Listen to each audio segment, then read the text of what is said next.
waking me back up already. I've only managed to get in 5 good years' sleep. Oh well, back to work. So, you're my new mistress, Well, let's get this intro speech over with. Greetings. You are now the patron of this lamp and mistress of the soul that resides within. As its patron, you are entitled to wish for anything your heart desires. I, as an eternal servant, will grant your wishes promptly and precisely. But take heed, only 3 wishes may be made by each master before I vanish and await the next. Therefore, ponder carefully what you most desire and the consequences of... There's more to that speech, but honestly, it's all just archaic hogwash. Bottom line, make a wish and I'll grant it, within reason. Let's not go changing the natural order or anything. That's against the cosmic rules. You only get 3 wishes anyway, which isn't enough to undo the catastrophe of anything on a global scale, so no wishing for world peace, the end of world hunger, world domination, just nothing to do with the whole world, okay? Think more personal. These wishes are meant to be for you and your own little world. Oh, and before you ask, no, you can't wish for more wishes. So then, what'll it be? Of course you're not sure. I'll tell you what. A younger, more inexperienced genie would just float here and let you order them around, but I've been doing this longer than any of us. I've seen so many of you humans sabotage yourselves that now I like to give you a little preview of how your wishes would ultimately play out. Not because I'm all knowing or all seeing, no. Only the big guy upstairs can do that. But trust me, cause and effect become just painfully predictable over the first century of granting wishes, so let me give you a few words of advice. Firstly, just don't ask for riches. That never ends well. Centuries ago, it was maybe a more plausible wish, but gosh, things have changed. How do you think your government would react if you suddenly become wealthy without explanation?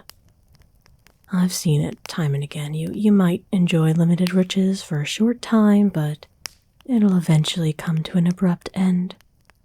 It's better to wish for something like a thriving, self-sustaining business with loyal employees. Those kinds of specifics are foundational for a successful wish. Longevity over instant gratification. That seems to be the main issue you humans struggle with. So, does that give you any ideas? I see that little glimmer of hope in your eye. What are you thinking? No. I'm gonna stop you right there. Why would you want to be better looking? You're fine. You're a perfectly attractive human as you are. I'm always dumbfounded by people who wish for beauty. Again, you're not thinking it through. The standards of beauty are always changing. Beauty is subjective and therefore ambiguous at its core. I've seen too many mortals demand I make them beautiful or handsome, and even if they're thrilled at first, nearly all of them end up missing their real faces. I've seen too many mortals like you, foolish, wide-eyed, and so desperate for the confidence they think will come from a better face staring back at them in the mirror. Do you have any idea what it's like to never see yourself looking back at you ever again? The dissonance has driven many to some level of madness. You seem irritated? Maybe I seem a little harsh. All right, listen. Truthfully speaking, I don't understand how mortals rate attractiveness, and I don't care to know, but I've lived long enough to pick up some ideas. I've seen heroes and villains served both the scum of the earth and angels alike You're neither the worst of the lot nor the best. But what you are is unique.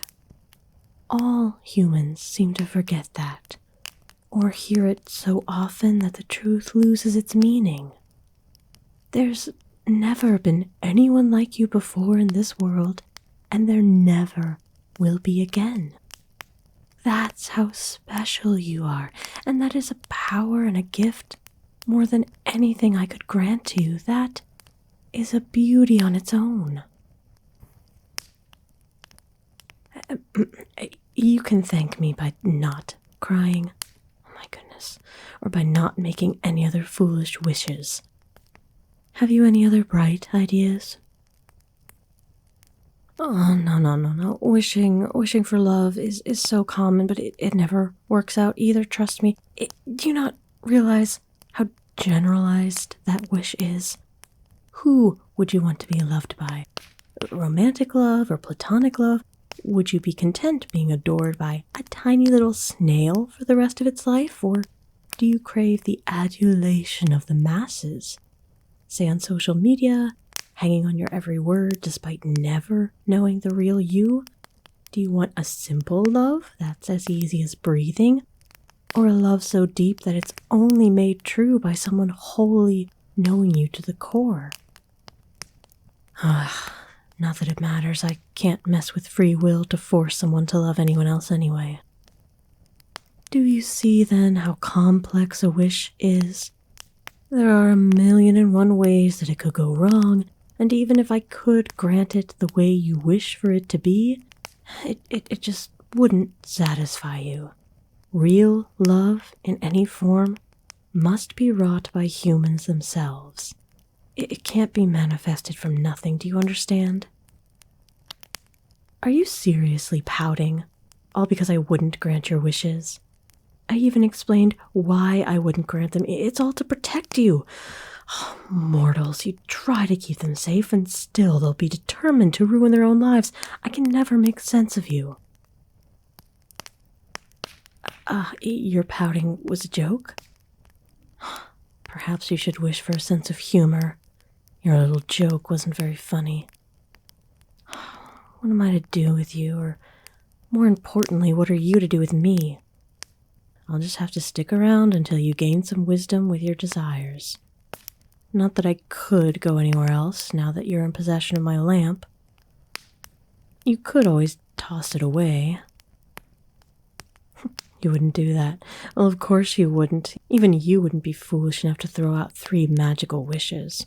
Even I can understand how ridiculous that would be. You want me around regardless of the wishes? Maybe you're funnier than I thought. But I'll bite. Why would you want me around if I couldn't give you what you wished for? Company, my company. Human, I know myself. I'm weary of your kind.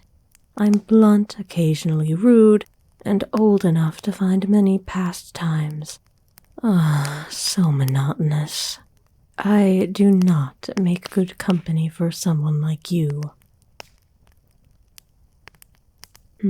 Really? You must lead a very lonely life to consider me friend material. But I suppose that's all right. You're my mistress. If you want to keep me around just so I can pop out and comment on how very human you are, that is your prerogative. Very well. Consider your future carefully, human. In the meantime, I guess it wouldn't be painful to be part of your present.